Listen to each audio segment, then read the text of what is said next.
Aldrin, good morning. Well, good morning, Sam. Yes, ANC members still streaming into the stadium here at Nelson Mandela Bay.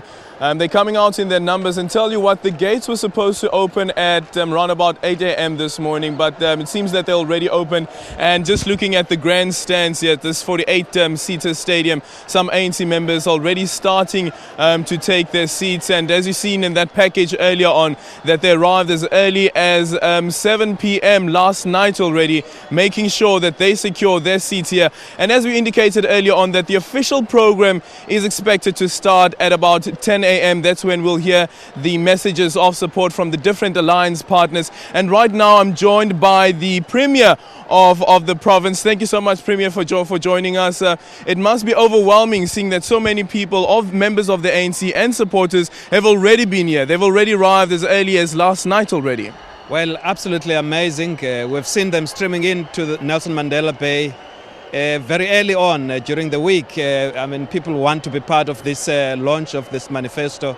It's quite encouraging. It's also quite reassuring, the confidence that our people here have on the African National Congress. Indeed, it is inspiring.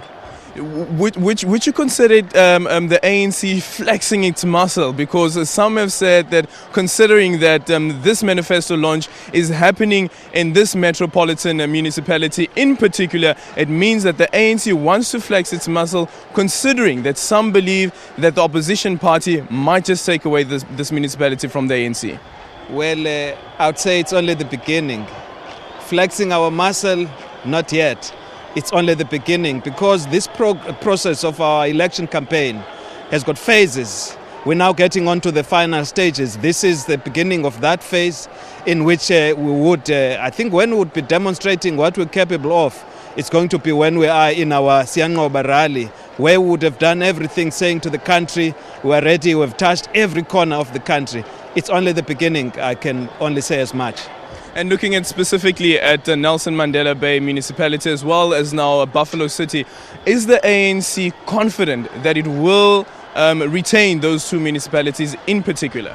Well, from what I've heard and what I've seen amongst the people as we were crisscrossing Nelson Mandela, all the areas here, there is an overwhelming sense of readiness that the African National Congress is going to emerge victorious here in Buffalo City as well.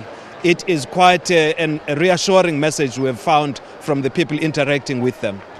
And what are some of those messages that you get from the people? And tell you what, yesterday, for instance, we were in the area called Soweto on Sea, and quite interesting, and it's something that I've been raising with my colleagues as well, is that you find in that area in particular, the residents there were quite fond and quite content with the work being done by the councillors. Well, certainly. I think where at some point we had some challenges in the municipality, that has since been stabilized. There is hope once again. There is also visible delivery in terms of services brought to our people, which is what they have been yearning for. And they can see decisive action taken wherever there are any transgression in terms of either officials or those leaders who do not do what's expected of them. So it has actually resonated very well with the people, and that's why they are then showing the kind of support that they are. And when ANC members in their thousands gather here today, do you foresee a united ANC? And taking into consideration what happened in this municipality as well, where the ANC National decided to disband the Regional Executive Committee? Well, look, the ANC is a very big organization, very diverse in the persuasions within itself. Of course, we should allow those to express themselves. But overall, we are a united organization in terms of where we're going. Such unity you're going to see here today.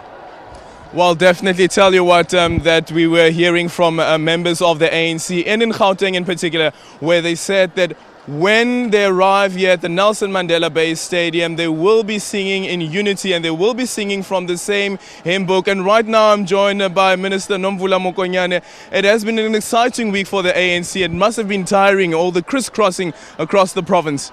It has been a tiring but also a very, very exciting week in Nelson Mandela. We've learned a lot. We've also been able to establish what exactly the issues our people are faced with and that they would love us to deal with.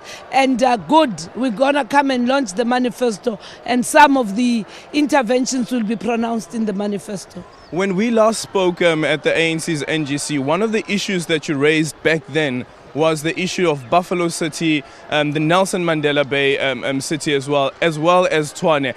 Are you confident that all is in order right now? We have turned the tide. We have activated the support base of the African National Congress, but we don't take any vote for granted.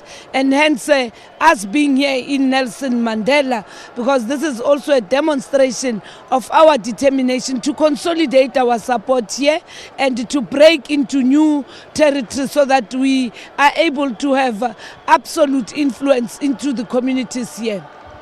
And what we've noticed, for instance, here in the Nelson Mandela Bay metropolitan city, as well as in Tlokwe, is that when there's infighting within the party, it tends to have an effect on service delivery at the end of the day, and as well as what we saw in Tlokwe, where ANC members decided to vote against the mayor, a vote of no confidence against the mayor, Maphehle.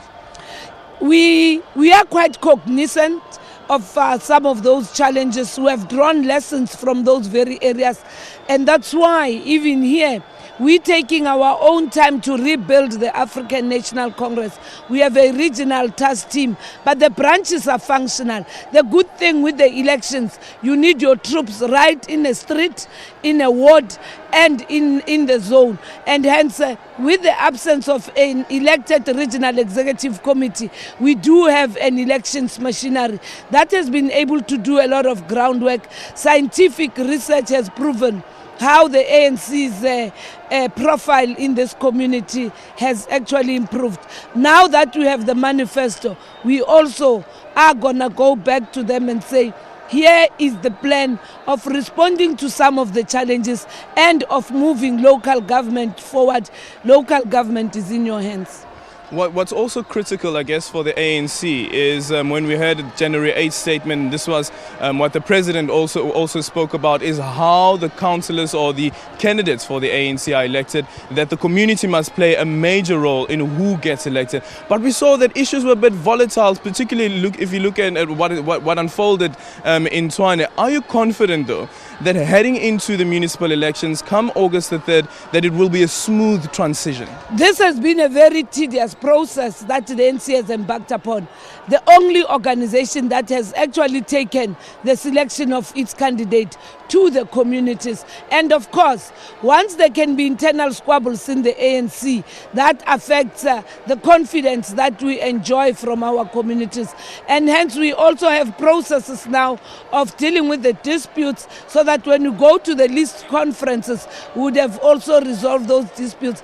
But what is quite humbling also with the ANC selection process is how communities really embrace their contribution in the ANC. No other political party does what we are doing, and therefore nobody can say this is a perfect or an imperfect approach, because this is the only party, the African National Congress, that is so transparent about the selection of a ward councillor, a proportional representative of the ANC.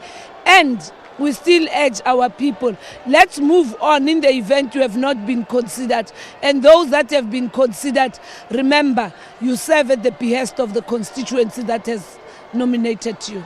Perfect. That is Minister Nomvula Mokonyane, is also in charge of the ANC's committee looking into elections, and quite important role that she would be playing, considering that the ANC wants to make sure that it retains all the municipalities that it has been in charge with. And of course, this one in particular, if you look at the results of the 2014 general elections, the ANC lost some support in this metropolitan. Their support fell to around about 48%, and right now the ANC wants to make sure that they don't lose that support come the 3rd of August, that they make sure that they still retain the metropolitan of Nelson Mandela Bay. Well, what I can tell you right now is that the grandstands are starting to fill up. The ANC has indicated that it is expecting 100,000 people to come through to the election manifesto launch of the ANC, about 1,000 buses as well, and 10 buses from, I think it's what we heard from the Secretary General